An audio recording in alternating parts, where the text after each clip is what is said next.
تو آج کا مسئلہ وہی عمومی غلطیاں ہیں جو نماز جماعت میں ہوتی ہیں۔ ان میں سب سے چوتھی بڑی غلطی یہ ہے کہ مأمومین امام جماعت سے پہلے سجدے میں چلے جاتے ہیں، جس طرح رکوع میں اسی طرح سجدے میں۔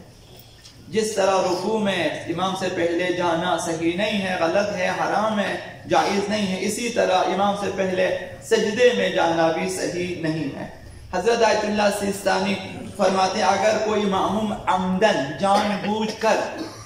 امام جماعت سے پہلے سجدے میں چلا جاتا ہے تو اس کے لیے دوبارہ اس جماعت میں اس نماز میں جماعت کے ساتھ آگے بڑھنا جائز نہیں، اس کی نماز وہیں پر فرادہ ہو جاتی ہے۔ جیسے ہی وہ جان بوجھ کر امام سے پہلے جاتا ہے اس کی نماز ہو جاتی ہے فرادہ، وہ اپنی نماز فرادہ دوبارہ سے امام جماعت کے ساتھ اس نماز کو کامل اور پوری نہیں کر سکتا ہے۔ جان بوجھ کر امام سے پہلے سجدے میں جانے کا یہ نقصان ہے کہ اس کی نماز وہیں پر فرادہ ہو جاتی ہے، دوبارہ وہ جماعت کے ساتھ اس نماز کو جاری نہیں رکھ سکتا۔ اب اسے چاہیے کہ اپنی وہ نماز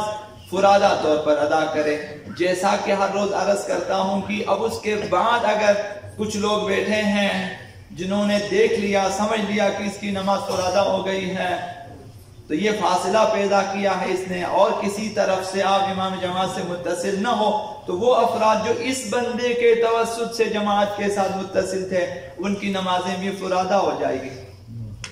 اب اگر مأموم جان بوجھ کے سجدے میں نہیں جاتا امام سے پہلے، بلکہ بھولے سے، غلطی سے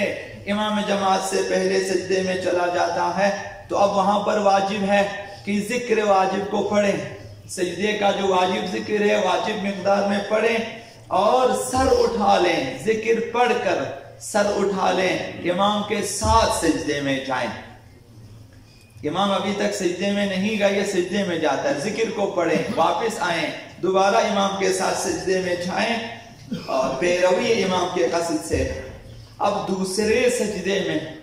اگر وہ اٹھا اور دوبارہ امام کے ساتھ سجدے میں جا سکا تو دوسرے سجدے میں ذکر پڑھنا مستحب ہے، کیونکہ پہلے سجدے میں جو اس نے غلطی سے کیا تھا وہ ذکر واجب پڑھ چکا ہے۔